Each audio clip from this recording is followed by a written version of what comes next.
Russia থেকে সস্তায় জ্বালানি তেল কিনতে চায় বাংলাদেশ, এজন্য চাওয়া হয়েছে আমেরিকার অনুমতি। এই খবরের মাঝে যা অনেকেই বুঝতে পারছেন না, স্বাধীন দেশ বাংলাদেশ যেখানে 2 পয়সা কমে মিলবে সেখান থেকেই তো পণ্য কিনবে, এখানে যুক্তরাষ্ট্রের কি? কিন্তু বিশ্ব রাজনীতি আর বৈশ্বিক ব্যবস্থা এত সরল সূত্র মেনে চলে না। আড়ালে কাজ করে আন্তর্জাতিক বাণিজ্য আর বৃহৎ অর্থনৈতিক শক্তিগুলোর লড়াই। রাশিয়ার তেল কেনা তেমনই একটা রাজনৈতিক এবং অর্থনৈতিক খেলা। তেলের বাজারের প্রতিটি ডলার, প্রতিটি ট্যাঙ্কার এবং প্রতিটি অনুমতি শুধু অর্থ নয়, রাজনীতি ও কৌশলের অংশ।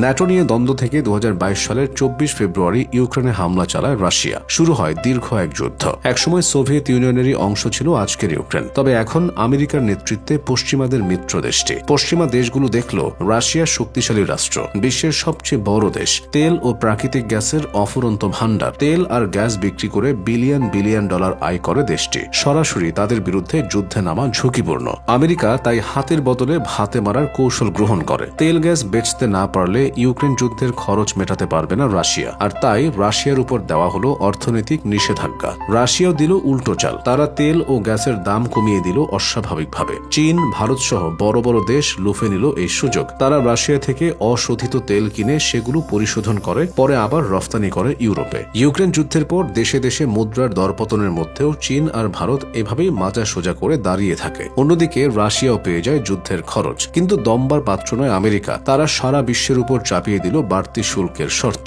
রাশিয়ার তেল কিনতে দিতে হবে মাসুল। চাপ দেওয়া হলো ভারতকে, বলা হলো রাশিয়ার তেল কিনলে যুক্তরাষ্ট্রের রফতানিতে দিতে হবে বাড়তি শুল্ক। ক্ষমতায় এসে ডোনাল্ড ট্রাম্প ভারতের উপর শাস্তিমূলক অতিরিক্ত 25% বাণিজ্য শুল্ক আরোপ করেন, যার ফলে তাদের উপর মোট মার্কিন শুল্ক দাঁড়ায় 50%। যুক্তরাষ্ট্রে ভারতের বিশাল রফতানির বাজার, ফলে তারা পিছুপা হতে বাধ্য হয়। রাশিয়ান তেল কেনা বন্ধ করার প্রতিশ্রুতি দিলে ভারতের উপর আরোপিত 50% শুল্ক কমিয়ে 18% করে আমেরিকা। আমেরিকার দেয়া সেই নিষেধাজ্ঞা এখনও চলমান। তবে গত 28 ফেব্রুয়ারি যুক্তরাষ্ট্র ও ইসরায়েল যৌথভাবে ইরানে হামলা করার পর ইরানও পাল্টা জবাব দিচ্ছে। এতে বিশ্ব বাণিজ্যের সবচেয়ে গুরুত্বপূর্ণ পথগুলোর অন্যতম হরমুজ প্রণালী দিয়ে জ্বালানি তেল সরবরাহ বন্ধ হয়ে গেছে। পারস্য উপসাগরীয় দেশগুলো থেকে জ্বালানি তেল ও গ্যাস সরবরাহ বন্ধ হওয়ায় চরম অস্থিরতা দেখা দিয়েছে বিশ্বের জ্বালানি বাজারে। প্রায় 150 কোটি মানুষের দেশ ভারত। জ্বালানি তেল এমন এক জিনিস, সরবরাহ নিয়মিত থাকতে হয়, নইলে থেমে যাবে বিদ্যুৎ, গাড়ি আর কলকারখানার চাকা। শুরু হলো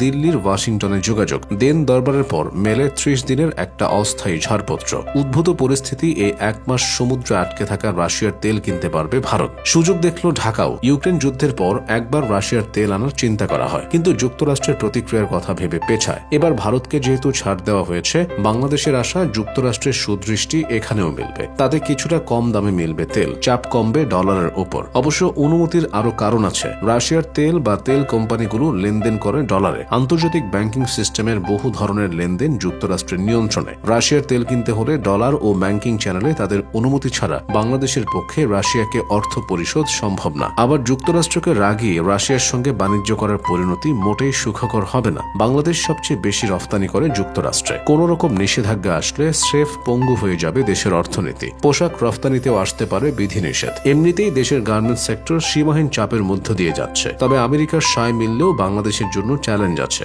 রাশিয়ার তেল পরিশোধনের ব্যবস্থা বাংলাদেশে নেই। ইউক্রেন যুদ্ধের পর একটি ছোট চালান দেশে এনে পরিশোধনে ব্যর্থ হয়েছে ঢাকা। ফলে অনুমোদন পাওয়া গেলেও সেই তেল পরিশোধনে ভারত বা অন্য দেশের শোধনাগার কাজে লাগাতে হবে। সংকটের এই সময়ে সেই সুবিধা মিলবে কি?